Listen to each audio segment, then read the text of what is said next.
सबको मेरा राम राम। मंजली तिवारी आप सबका स्वागत करती हूँ। आप लोग कैसे हैं? आशा करती हूँ आप लोग स्वस्थ और मस्त होंगे। तो देखिए, हम लोग जानेंगे कि हम किस तरह से गणेश जी, लक्ष्मी जी की पूजा दिवाली पर सामान्य तरीके से करें। एक गृहस्थ जीवन में किस तरह से पूजा करें बिना किसी ब्राह्मण, बिना किसी पंडित जी को बुलाए हुए। तो देखिए, हम मूर्ति तो हमने बना के डाल दी है, किस तरह की मूर्तियाँ हम मार्केट से खरीदें, तो उसी तरह की हमें मूर्तियाँ गणेश जी, लक्ष्मी जी की लेके आनी है। इस बात का ध्यान रखिएगा। और उसके बाद हम एक चौकी लेंगे, चौकी पे लाल कपड़ा बिछाएँगे। लाल कपड़ा बिछाने के बाद अ, देवताओं को आसन देने के लिए हम चावल का प्रयोग करेंगे। जहाँ पर हम गणेश जी को आसन देंगे, वहाँ थोड़ा-सा चावल रखेंगे, उसके बाद गणेश जी की मूर्ति रखेंगे। जहाँ पर लक्ष्मी जी की को आसन देंगे, आसन देने के लिए हम थोड़ा-सा चावल रखेंगे, उसके बाद हम लक्ष्मी जी की मूर्ति को रखेंगे। इस तरह से हम गौर गणेश ज़रूर बनाते हैं। गौर और गणेश को बना के एक प्लेट में या पान के पत्ते पर आप उनको स्थापित करिए। गणेश जी की पूजा गौरी माँ के साथ करना ना भूलें। ऐसा नहीं है गणेश और माँ लक्ष्मी की पूजा हो रही है तो हम गौरी गणेश की पूजा ना करें। गौरी गणेश की पूजा के बिना तो हमारी सारी पूजा अधूरी रहती है। उसके बाद कलश स्थापना ज़रूर करिए, क्योंकि कलश में 33 करोड़ देवी-देवताओं का वास होता है और सभी पवित्र नदियों का वास होता है। तो कलश की स्थापना हम देवी देवताओं के राइट साइड में, जहाँ हम देवी देवताओं को स्थान देंगे, उनके राइट साइड में हम हमेशा कलश की स्थापना करेंगे। इस बात का ध्यान रखिएगा। तो कलश के नीचे भी हम स्वास्तिक बना के या अष्ट का कमल दल बना के या फिर हम चावल का ढेर रख करके उसके ऊपर कलश रखेंगे। कलश में हम गंगा जल भरेंगे, सादा जल भरेंगे। उसके बाद हम कलश में हाथ डालेंगे, कमलगट्टा डालेंगे, हल्दी डालेंगे, रोली डालेंगे।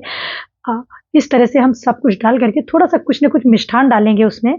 डालने के बाद उसमें पंच पल्लव रखेंगे। देखिए, सुपारी भी डालेंगे, एक सिक्का ज़रूर डालेंगे हम। इस बात का ध्यान रखिएगा। उसके ऊपर पंच पल्लव यानी आम का पल्लव रखना बहुत शुभ होता है। आम का पल्लव रखेंगे।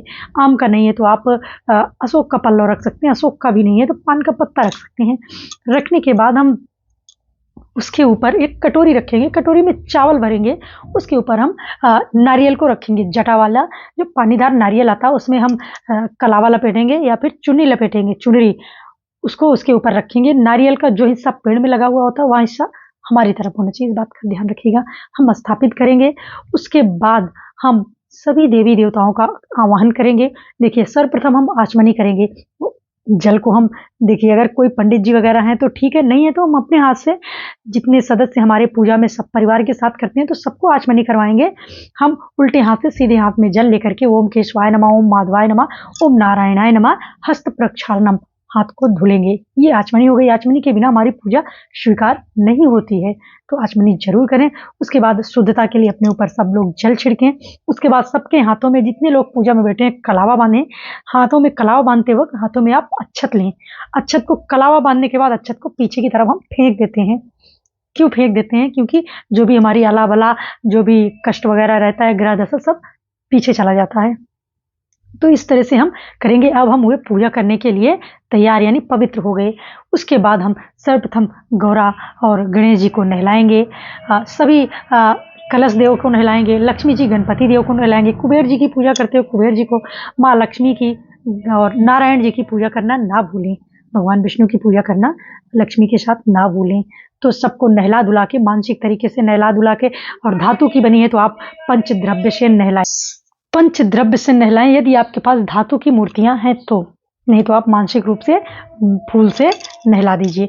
एक पात्र में सादा जल और गंगा जल लेकर के उस जल से नहला दीजिए। उसके बाद हम मानसिक रूप से माँ धरती की पूजा करेंगे। सर्वप्रथम कुछ अक्षत लेंगे, कुछ द्रव्य लेंगे और कुशा लेंगे। ठीक है, कुशा नहीं है तो आप दुर्वा भी ले सकते हो। लेकर के हम माँ पृथ्वी की पूजा करेंगे। सिंपल से वर्ड में हम उनसे अनुमति मांगेंगे कि हे माँ धरती, हम आपके ऊपर पूजा करने जा रहे हैं, आप हमारी पूजा को सफलता प्रदान करना। इतना करने के बाद हम दीप प्रज्वलित करेंगे, धूप जलाएंगे। धूप से देखिए हमारा वातावरण अच्छा हो जाता है, सुगंधित हो जाता है। और दीपक ही हमारे सारी पूजा का साक्षी होता है। तो हम दीप को प्रणाम करेंगे, दीप प्रज्वलित करेंगे, अक्षत चढ़ाएंगे, रोली लगाएंगे दीप देव के पास, उन्हें पुष्प अर्पित करेंगे। इस तरह से हम दीप देव को प्रणाम करेंगे। उसके बाद हम अपनी पूजा को आगे बढ़ाएंगे। तो सबको नहलाने धुलाने के बाद माँ लक्ष्मी को, मैंने जैसे कि वीडियो बना रखा है, आप लोग चैनल पे जाके वीडियो को देखिएगा, कि माता लक्ष्मी को आप कमल गट्टे के माले पर आसन दीजिए। कमल गट्टे का माला हो, उसको आप गोल गोल रख करके उसके बाद उसमें उस पर आप माता लक्ष्मी को आसन दीजिए और भगवान गणपति को आप कमल के फूल के ऊपर आसन दीजिए, तो बहुत ही शुभ होगा। तो इस तरह से हम आसन वगैरह देने के बाद पूजा की थाली में आपके दुर्बा हो, अक्षत हो, हल्दी की 5 गाँठें हों, जिनकी हम पूजा करके आपको हम पोटली बनाना बताएँगे इस वीडियो में नहीं, अलग से वीडियो में पोटली किस तरह से बनाएँ आप, हम ये भी बताएँगे दूसरी वीडियो में। तो उस पोटली की पूजा करके आप अपनी तिजोरी में रखिएगा, आपकी तिजोरी कभी भी धन-धान्य से खाली नहीं होगी। तो इस तरह से कमलगट्टा आप 5 साल रखिए, माता को लक्ष्मी को अर्पित करने के लिए। कमल का फूल मिल जाता है तो माँ लक्ष्मी को भी कमल का फूल, गुलाब का फूल अर्पित करिए। खील, बतासे जो भी आपके यहाँ चढ़ाया जाता है। नारियल आप कलश पे ज़रूर रखिएगा, क्योंकि श्रीफल यानी माँ लक्ष्मी श्री हैं, तो श्रीफल अति प्रिय है। और दूसरा शरीफा जो होता है उसे आप ज़रूर चढ़ाइएगा, तो वो भी ले आइएगा, वो भी अब मार्केट में खूब आ जाते हैं, पूजा में लीजिएगा। आप अनार पूजा में लीजिएगा फल में, केला लीजिएगा, जो भी मौसमी फल हों वो सारे ऋतु फल आप ले आकर के श्रद्धापूर्वक, भावपूर्वक प्रभु को अर्पित करें, माँ लक्ष्मी को अर्पित करें। मुख्य रूप से माता लक्ष्मी की पूजा होती है, लेकिन लक्ष्मी के साथ गणेश की पूजा क्यों होती है? क्योंकि गणेश जी बुद्धि, रिद्धि सिद्धि और विद्या के दाता हैं। जब हमारे पास लक्ष्मी आएंगी तो उसको बैलेंस करने के लिए बुद्धि का होना जरूरी है, तो इसलिए भगवान गणपति की पूजा होती है, साथ साथ भगवान नारायण की पूजा होती है। तो इस तरह से आप सब अर्पित करके और सपरिवार सबको साथ में मिल करके आज के दिन पूजा करना है। भगवान देखिए क्रियाग्राही नहीं होते हैं, केवल भावग्राही होते हैं। तो आप भाव से, श्रद्धा से जो भी बन पड़ता है, आप खीर वगैरह बना के माता लक्ष्मी को, गणपति जी को अर्पित करें। तो इस तरह से आप पूजा वगैरह करें सब लोग मिल करके। और फिर हम जो भी सामान वगैरह चढ़ाएंगे, कोई नई थाली में भगवान को आप खील बतासे चढ़ाइए, नए बर्तन खरीद के लाए हुए हैं तो नया रखा हुआ है पहले से तो आप उसमें भी कर सकते हैं। ज़रूरी नहीं हर साल बर्तन खरीदें ही, वो आपके पॉकेट के ऊपर निर्भर करता है कि आप क्या खरीद सकते हैं क्या नहीं, वो अपने हिसाब से आप करेंगे। तो इस तरह से पूजा वगैरह करेंगे हम सब लोग मिल करके, आरती करेंगे। भगवान गणपति के लिए हम मोदक, लड्डू जरूर ले आएंगे बूंदी का, तो भगवान गणेश जी को बूंदी का लड्डू अर्पित करेंगे।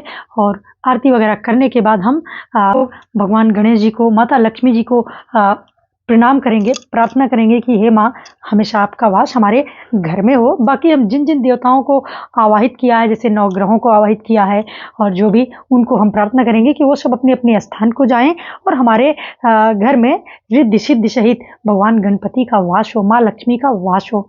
यह कह करके हम अपनी पूजा को पूर्ण करेंगे। जिस आसनी पर आप बैठते हैं उस आसनी को थोड़ा सा मोड़ेंगे, ओम इंद्राय नमः जल डालेंगे आचमनी से, ओम शक्राय नमः, ओम इंद्राय नमः, ओम शक्राय नमः 3 बार जल डाल के उसे हम माथे पर लगा लेंगे। हमारी पूजा इस तरह से पूर्ण हो जाती है। तो मुझे पूरा विश्वास है आप लोगों को सिंपल साधारण तरीके से पूजा जरूर समझ में आ गई होगी। बाकी आप ब्राह्मण वगैरह को बुला के विशेष तरीके से करवाते हैं तो अलग बात है, और खुद से करना चाहते हैं तो इस तरह से सामान्य तरीके से आप पूजा खुद से कर सकते हैं। जैसा कि मैं हमेशा कहती हूँ, भगवान जो होते हैं, देवी देवता जो होते हैं, वह क्रियाग्राही नहीं होते, वो भावग्राही होते हैं। वो अपने आपके भाव को देखते हैं। यदि आप में भाव नहीं, अब आपने बहुत सारी क्रियाएं कर दी, बहुत सारे ब्राह्मणों को बुला के तरह तरह के व्यंजन बनवा के भोग लगा दिए दिखाने के लिए, तो वो सब भगवान स्वीकार नहीं करते। इस बात का आप ध्यान रखिएगा। जब भी छोटी पूजा करिए, लेकिन मन से करिए और भाव से करिए। तो बस इसी के साथ वीडियो को एंड करना चाहूँगी और मिलूंगी एक नई वीडियो के साथ। छोटा सा एक रिक्वेस्ट है आप लोगों से, प्लीज़ आप लोग चैनल को सब्सक्राइब जरूर करें और अपना कमेंट्स भी कमेंट्स बॉक्स में जरूर लिखें।